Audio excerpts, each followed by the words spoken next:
नमस्कार। इस एक्सप्लेनर में हम एक ऐसी सच्ची घटना की तह तक जाएंगे जो किसी थ्रिलर फिल्म का क्लाइमैक्स लगती है। भोपाल की एक शादी जहां खुशियों और शहनाइयों के बीच अचानक पुलिस की एंट्री होती है और दूल्हे को सीधे मंडप से गिरफ्तार कर लिया जाता है।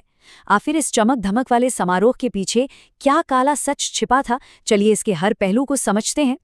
जरा इस नज़ारे की कल्पना कीजिए। चारों तरफ जश्न चल रहा है, मेहमान खुश हैं, और तभी एकदम से पुलिस आ धमकती है। वहां मौजूद हर इंसान सन्न रह जाता है। 7 फेरे होने ही वाले थे, लेकिन उससे ठीक पहले पुलिस दूल्हे को अपने साथ ले जाती है।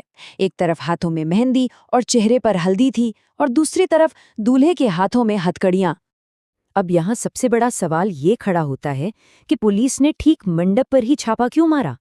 आखिर इस शादी में ऐसा क्या हो रहा था? एक दूल्हा जो देखने में बिल्कुल आम इंसान लग रहा था, वो ऐसा कौन सा राज छिपा रहा था कि पुलिस को शादी के दिन ही इतनी बड़ी कार्रवाई करनी पड़ी? इस गिरफ्तारी के कुछ ही घंटों बाद कोहे फिजा पुलिस स्टेशन में एक बहुत ही भावुक कर देने वाला नजारा दिखा। दुल्हन सीमा, जिसके हाथों की मेहंदी अभी सूखी भी नहीं थी, चेहरे पर हल्दी लगी हुई थी, वो उसी हालत में सीधे पुलिस स्टेशन पहुंच गई। वहां जाकर उसने एक ऐसी गुहार लगाई जिसकी किसी ने उम्मीद भी नहीं की थी। पुलिस स्टेशन में रोते हुए सीमा ने जो कहा वो सच में किसी को भी हैरान कर दे। उसने कहा, साहब मेरी जिंदगी बर्बाद हो जाएगी। मेरी क्या गलती है? मुझे उसके अपराधों के बारे में कुछ भी नहीं पता था। उसने पुलिस से बस इतनी मिन्नत की कि उसके मंगेतर को सिर्फ 2 घंटे के लिए छोड़ दिया जाए ताकि शादी की बाकी रस्में पूरी हो सकें। जब पुलिस ने उसकी ये 2 घंटे वाली मांग साफ ठुकरा दी, तो सीमा ने एक और अजीब सा विकल्प सामने रखा।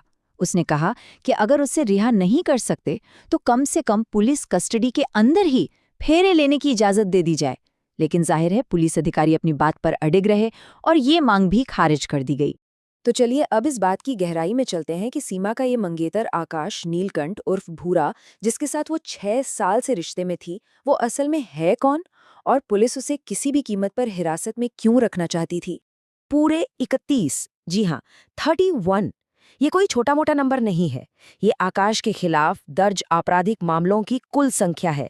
ये एक ऐसा आंकड़ा है जो उस सीधे साधे दूल्हे वाली पूरी कहानी को पल भर में चकनाचूर कर देता है। अगर हम उसके हालिया आपराधिक इतिहास को देखें तो एक बहुत ही खौफनाक तस्वीर सामने आती है। आकाश कोई सड़क छाप गुंडा नहीं है। वो मार्च 2024 में भोपाल के बीजेपी युवा मोर्चा के मंडल उपाध्यक्ष की हत्या के मामले में मुख्य आरोपी था।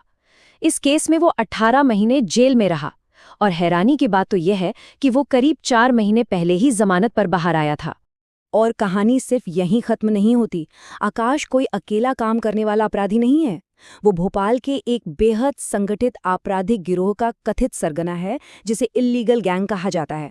वाजपेयी नगर इलाके के 50 से भी ज्यादा युवा इस गैंग का हिस्सा हैं, और ये सिंडिकेट 2018 से ही सक्रिय है। इस गैंग के बारे में एक और बात जो सच में रोंगटे खड़े कर देती है, वो है इनकी वफादारी दिखाने का तरीका। ये लोग अपनी पहचान छिपाते नहीं हैं, बल्कि बड़े गर्व से दुनिया को दिखाते हैं कि वो कौन है। इस गिरोह के कई सदस्यों ने अपनी गर्दन पर बाकायदा इल्लीगल यानी अवैध शब्द का टैटू गुदवाया हुआ है। मतलब ये सिर्फ एक फैशन नहीं है, ये इनकी पहचान और गैंग के प्रति इनकी अटूट वफादारी का एक पक्का निशान है। ये साफ दिखाता है कि इन्हें कानून का कोई डर नहीं है। अब 31 मामलों का इतिहास तो अपनी जगह है, लेकिन वो कौन सी ताज़ा घटना थी? वो कौन सा ट्रिगर था जिसकी वजह से पुलिस को बुधवार की दोपहर इस नाटकीय गिरफ्तारी को अंजाम देना पड़ा? दरअसल इस गिरफ्तारी की असली वजह इनकी एक हालिया हरकत थी। इस गैंग ने एक 26 साल के पुजारी को निशाना बनाया। उन्होंने उस पुजारी का अपहरण किया, उसे ईदगाह हिल्स के एक फ्लैट में ले जाकर बंधक बनाया और फिर उसके साथ बेहद बेरहमी से मारपीट की। इस पूरे अपहरण के पीछे का मकसद बिल्कुल साफ था, पैसा। गैंग ने पुजारी को छोड़ने के बदले 8 लाख रुपए की भारी फिरौती मांगी। और हद तो तब हो गई जब उन्होंने धमकी दी कि अगर पैसे नहीं मिले तो वो उस पुजारी को एक झूठे रेप केस में फंसा देंगे। उन्होंने अपना ये खौफनाक प्लान शुरू भी कर दिया था।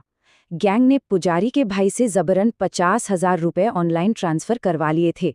इसके साथ ही वो परिवार पर बाकी बचे 7.5 लाख रुपए किस्तों में चुकाने का लगातार दबाव बना रहे थे।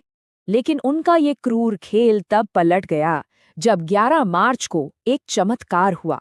वो पुजारी किसी तरह उन अपहरणकर्ताओं की कैद से भाग निकलने में कामयाब हो गया। वहां से निकलकर वो सीधे कोहे फिजा पुलिस स्टेशन पहुंचा और पूरी घटना की एफआईआर दर्ज करा दी। ये शिकायत मिलते ही पुलिस तुरंत हरकत में आ गई। बिना कोई समय गंवाए अधिकारियों ने आरोपियों की लोकेशन ट्रैक की और एक के बाद एक कई छापे मारे। और यही वो कड़ी थी जो सीधे आकाश के शादी समारोह तक पहुंची और उसकी गिरफ्तारी पर जाके खत्म हुई। और ये कोई छोटी कार्रवाई नहीं थी। पुलिस ने सिर्फ उस गैंगस्टर दूल्हे को ही नहीं पकड़ा, बल्कि उसके सबसे खास साथियों रामजी ठाकुर, अभिषेक उपाध्याय, अभिषेक मीना, नीरज खांगे और अमित ओसवाल, इन सभी को धर दबोचा। गैंग का पूरा खास गुट टूट गया और सबको पुलिस रिमांड पर भेज दिया गया। इस पूरे एक्सप्लेनर के अंत में एक बहुत ही गहरा विचार सामने आता है। एक तरफ वो दुल्हन है जो अपने मंगेतर के लिए इस कदर अंधी वफादारी दिखा रही थी, और दूसरी तरफ 50 सदस्यों वाले इस क्राइम सिंडिकेट का वो हिंसक और कड़वा सच है। ये घटना वाकई सोचने पर मजबूर कर देती है कि हम अपने सबसे करीबियों को असल में कितना जानते हैं।